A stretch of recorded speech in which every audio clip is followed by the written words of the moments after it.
Hello friends, good morning. कैसे हैं आप लोग? स्वागत है आप लोगों का मेरे यूट्यूब चैनल एचएस एकेडमी पे। आज मैं बात जो करने जा रही हूँ वो हमारा टॉपिक है how to crack CTET exams without coaching.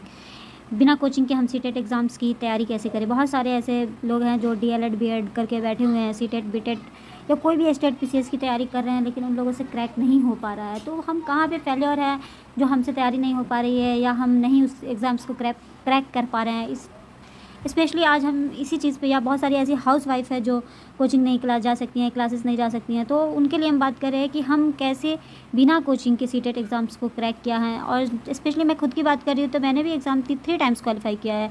2018 में मैंने बीएड किया था, फाइनल हुआ था मेरा। उसके बाद मैंने 2-3 बार एग्ज़ाम दी और माशाल्लाह से मेरा हो गया हुआ थी। तो मैं ये बताना चाह रही हूँ कि how to crack CTET exams without coaching. बिना कोचिंग के एग्ज़ाम्स की तैयारी हम कैसे करें, हमारी तैयारी कैसी हो कि जो हम एग्ज़ाम्स को एक ही बार में क्रैक कर लें। तो चलिए इस पे बात करते हैं। सबसे पहले हम एग्ज़ाम्स के स्ट्रक्चर को समझते हैं। फर्स्ट हम एग्ज़ाम्स के स्ट्रक्चर को समझते हैं कि ये एग्ज़ाम्स की रिक्वायरमेंट क्या है, ये एग्ज़ाम का स्ट्रक्चर क्या है। चलिए, तो सबसे पहले बात हम यहाँ जो कर रहे हैं, सबसे पहले जो बात करते हैं हम यहाँ पे बात करेंगे पेपर 1 की। सबसे पहले बात करेंगे हम पेपर 1 की।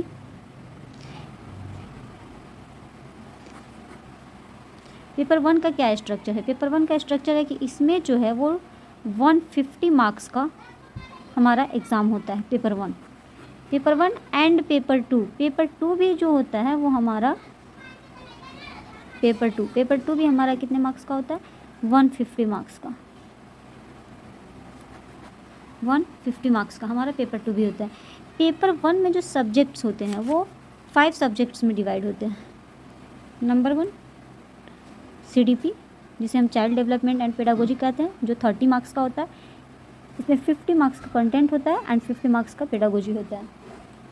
नंबर 2 EVS, इन्वायरमेंटल स्टडी, जिसे हम पर्यावरण और हम कहते हैं, ये भी होता है 30 मार्क्स का। इसमें भी 15 कंटेंट एंड 15 पेडागोजी।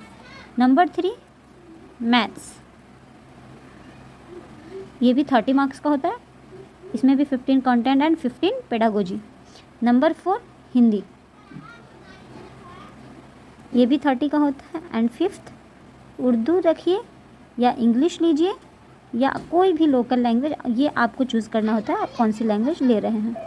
15 + 15, ये इसमें भी हो जाएगा 15 + 15 यानी 15 कंटेंट एंड 15 पेडागोजी। तो ये पूरा कुल मिला के 150 मार्क्स का एग्ज़ाम होता है। पेपर 2 में क्या होता है? पेपर 2 4 पार्ट में डिवाइड है। 4 पार्ट में कैसे डिवाइड है? चलिए हम बात करते हैं कि ये पेपर 2 4 पार्ट में कैसे डिवाइड है। सॉरी,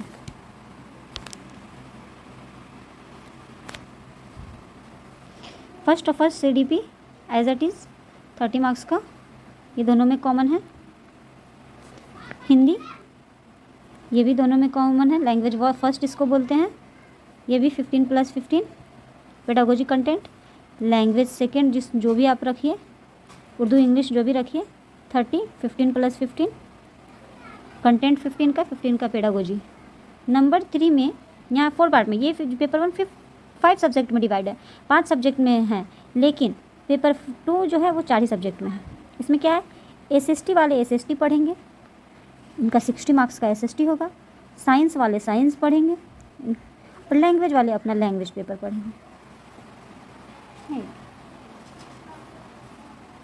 60 मार्क्स में 30 मार्क्स है लैंग्वेज वालों के लिए, जैसे SST में जाना होता है 60 मार्क्स के लिए है। इसमें 30 मार्क्स का जो होता है पेडागोजी होता है और प्लस 30 मार्क्स का कंटेंट होता है। समझ में आ रहा है आप लोगों को? यहाँ तक कि इसका ये एग्ज़ाम का क्या है, ये स्ट्रक्चर है। अब हम बात करते हैं कि कौन सी ऐसी 3 चीज़ पे ध्यान देंगे जिससे हमारे एग्ज़ाम क्रैक हो जाए। 3 ऐसी इंपॉर्टेंट चीज़। ये एग्ज़ाम कोई भारी नहीं है, कोई टफ नहीं है। बिना एग्ज़ाम के हम बिना कोचिंग के, बिना कोई क्लासेस के हम क्रैक कर सकते हैं। बहुत लोगों ने ऐसा किया भी है, बहुत सारी हाउसवाइफ ऐसा की है, बहुत सारे जॉब में रहते हुए भी ऐसे इसको किए हैं। चलिए अब हम बात करते हैं 3 चीज़ पे। फर्स्ट तो हम देखेंगे previous year question, PYQ previous year question. पिछले वर्ष का जो क्वेश्चन है उसको हम क्यों देखेंगे, प्रीवियस ईयर क्वेश्चन को हम इसलिए देखेंगे कि हमको एग्ज़ाम्स का सिलेबस समझ में आएगा, एग्ज़ाम्स का पैटर्न समझ में आएगा कि ये एग्ज़ाम हमसे क्या मांग रहा है, हम इस एग्ज़ाम्स को क्या दें, ये हमसे क्या जानने की कोशिश कर रहा है। सब फर्स्ट प्रीवियस ईयर क्वेश्चन। दूसरा जो है NCERT book, NCERT book number paper 1 में आप ईवीएस या मैथ्स, ईवीएस हो या मैथ्स हो, मैथ हो, इसके लिए आपको एनसीईआरटी 4th and 5th की पढ़नी ही पढ़नी होगी, क्योंकि आपको लाइन बाय लाइन वहाँ से एज इट इज़ क्वेश्चन पूछता है, लाइन से एनसीईआरटी के लाइन से एक एक लाइन से क्वेश्चन उठा के पूछ देता है, इसलिए हमको एनसीईआरटी क्वेश्चन पढ़ना बिल्कुल ज़रूरी है। एसएसटी वालों के लिए हिस्ट्री, ज्योग्राफी, पॉलिटी पढ़ना ज़रूरी है, NCERT line by line. Science वालों के लिए physics, chemistry, bio and maths etcetera ये पढ़नी ज़रूरी है एकदम बिल्कुल, इसके लिए एनसीईआरटी बुक बहुत ज़रूरी है। और थर्ड में हम क्या सकते हैं पेडागोजी के लिए, कि हमने जो बीएड या डीएलएड या डाइट किया है तो उसकी जो बुक है उस बुक को हम पढ़ेंगे तो हमारा पेडागोजी यहाँ से क्लियर हो जाएगा। तो 3 चीज़ों पे ध्यान देना है, प्रीवियस ईयर क्वेश्चन देखें, उससे आपको पैटर्न समझ में आ जाएगा, क्वेश्चन का लेवल समझ में आ जाएगा, क्वेश्चन समझ में आ जाएगा, सिलेबस समझ में आ जाएगा। दूसरी एनसीईआरटी बुक पढ़िए, विदाउट एनसीईआरटी आपको कोई चारा नहीं है, बिना एनसीईआरटी, क्योंकि एनसीईआरटी के लाइन बाय लाइन से, और एनसीईआरटी अगर ढंग से पढ़ लेते हैं तो वहाँ से हमारा 50% पेडागोजी का पोर्शन भी कवर हो जाता है। तीसरा बीएड डीएलएड या डाइट का है बुक जो हम पढ़े थे, वो डाइट की बुक में वहाँ से वो वाला बुक को उठाइए और उसका रिवीजन एक बार कर लीजिए, आपका पेडागोजी हो जाएगा। तो ये रहा ओवरऑल एग्ज़ाम का स्ट्रक्चर। हम इस वीडियो में एक एग्ज़ाम के सीटेट के एग्ज़ाम के स्ट्रक्चर को समझ पाए हैं। मेरी कोशिश थी कि आप लोग को समझा पाऊँ, और पता नहीं आप लोग कितना समझ पाए हैं या नहीं समझ पाए हैं, आप लोग बताइएगा। ठीक है, नेक्स्ट वीडियो में मैं सीटेट के सिलेबस पे बात करूँगी कि सीटेट का सिलेबस क्या है, और जहाँ तक होगा मैं कोशिश करूँगी कि अपने चैनल पे आप लोगों को एनसीईआरटी या कवर कराती रहूँ। Thank you so much. चलिए ठीक है, टेक केयर, अपना ख्याल रखिए, दुआ में याद रखिए।